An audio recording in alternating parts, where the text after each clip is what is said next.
Kerala story എന്ന വിദ്വേഷ propaganda സിനിമയുടെ ട്രെയിലർ വന്നതും അത് വലിയ വിവാദമായത് നിങ്ങൾ അറിഞ്ഞാണ്. പക്ഷേ കഴിഞ്ഞ 2 വർഷത്തിനിടയ്ക്ക് ഇവിടുത്തെ ന്യൂനപക്ഷത്തെ ലക്ഷ്യം വെച്ചുകൊണ്ട് വിദ്വേഷം പ്രചരിപ്പിക്കാനായിട്ട് ഇറങ്ങിയ സിനിമകളുടെ ലിസ്റ്റ് അറിഞ്ഞാൽ നിങ്ങൾ ചിലപ്പോൾ ഞെട്ടും. വാജ്പേയിയുടെ കഥ പറയുന്നു എന്ന പേരിൽ വന്ന ഒരു പ്രൊപ്പഗാൻഡ സിനിമയാണ് മേ അടൽ ഹു. പങ്കജ് ത്രിപാഠി കേന്ദ്ര കഥാപാത്രത്തെ അവതരിപ്പിച്ച ഈ സിനിമ തിയേറ്ററിൽ ഒരു ബോംബായതുകൊണ്ട് ആർക്കും വലിയ പരിക്കൊന്നും പറ്റിയില്ല. അടുത്തത് ഒരു വലിയ പ്രൊപ്പഗാൻഡയാണ്. ഇവിടുത്തെ ഹിന്ദുത്വവാദികൾ എന്നും വെളുപ്പിക്കാനായിട്ട് നടക്കുന്ന ഒരു മനുഷ്യന്റെ കഥ. സ്വതന്ത്ര്യ വീർ സവർക്കർ. രൺദീപ് ഹൂഡ തന്നെ സംവിധാനം ചെയ്ത് അഭിനയിച്ച ചിത്രം. സവർക്കറിനെ ഏറ്റവും വലിയ സ്വാതന്ത്ര്യ സമര സേനാനിയാക്കാൻ കുറെ വർഷങ്ങളായി BJP അടക്കമുള്ളവർ ശ്രമിക്കുന്നു. അതിനെ ബൂസ്റ്റ് ചെയ്യാനെത്തിയ ചിത്രമാണ്. പക്ഷേ വിധി ബോംബ് തന്നെയായിരുന്നു.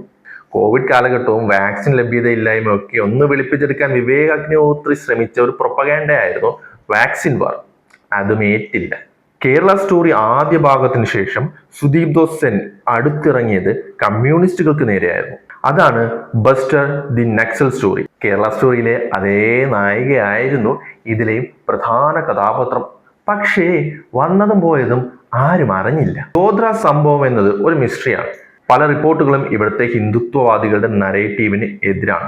എന്താണ് ഗോദ്രയിൽ യഥാർത്ഥത്തിൽ സംഭവിച്ചത് എന്ന് തെളിയിക്കുന്നു എന്ന് പറഞ്ഞെത്തിയത് 2 ചിത്രങ്ങളാണ്. ആക്സിഡന്റ് ഓർ കോൺസ്പിരസി ഗോദ്ര, പിന്നെ സബർമതി റിപ്പോർട്ട്. ഇതിൽ സബർമതി റിപ്പോർട്ടിന് നമ്മുടെ രാജ്യത്തെ പ്രധാനമന്ത്രിയുടെ വരെ പിന്തുണയുണ്ടായിരുന്നു. ആദ്യ ചിത്രം ശ്രദ്ധിക്കപ്പെട്ടില്ലെങ്കിലും സബർമതി റിപ്പോർട്ട് ഇപ്പോഴും ഇതാണ് യാഥാർത്ഥ്യം എന്ന് കാണിക്കാൻ ഹിന്ദുത്വ ഭരണകൂടം ഉപയോഗിക്കുന്നുണ്ട്. ഇതിനൊപ്പം Jahangir national university, Razakar, the silent genocide of Hyderabad എന്നിവയൊക്കെ വന്നു. ദം ബിരിയാണി തുറക്കുന്നത് പോലെ പൊട്ടിത്തെറിച്ചു എന്നാണ് റിപ്പോർട്ടുകൾ. ഇതിനിടയ്ക്ക് ഉദയ്പൂർ ഫയൽസ് എന്ന് പറഞ്ഞൊരു സിനിമയായിട്ട് ഒരു സംവിധായകൻ വന്നു. സിനിമയുടെ അവസ്ഥ എന്താണെന്ന് കരഞ്ഞു വിളിച്ച് ആ സംവിധായകൻ തന്നെ പറയേണ്ടി വന്നു. 500 രൂപ എന്തോ ആണ് ആ ചിത്രത്തിന് കളക്ഷനായിട്ട് കിട്ടിയത്. പക്ഷെ ഇതിനിടയ്ക്ക് ആർട്ടിക്കിൾ 370, ചാവ പോലെ വമ്പൻ ഹിറ്റുകളും വന്നു. വിവേക് അഗ്നിഹോത്രി ബംഗാൾ ഫയൽസുമായി വീണ്ടും എത്തിയെങ്കിലും പടം പച്ച പിടിച്ചില്ല. പക്ഷെ വെറുപ്പ് പരത്താനുള്ളതെല്ലാം അതിലുണ്ട് താനും. ഇതൊന്നും ഓടിയില്ല, തകർന്ന് തരിപ്പണമായി പോയി എന്ന് കരുതി സന്തോഷിക്കേണ്ട ആവശ്യമൊന്നുമില്ല. ഹിറ്റ്ലറിന്റെ നാസികള് സിനിമകൾ ചെയ്തിരുന്നത് വിജയിപ്പിക്കാൻ വേണ്ടി മാത്രമല്ല, അതിലൂടെ വിദ്വേഷവും വെറുപ്പും പടർത്താൻ വേണ്ടിയായിരുന്നു. അത് സിനിമകൾ വിജയിച്ചാലും വിജയിച്ചില്ലെങ്കിലും പടർന്നുകൊണ്ട് തന്നെ ഇരിക്കും. അത് തന്നെയാണ് ഇവിടെ നടക്കുന്നത്.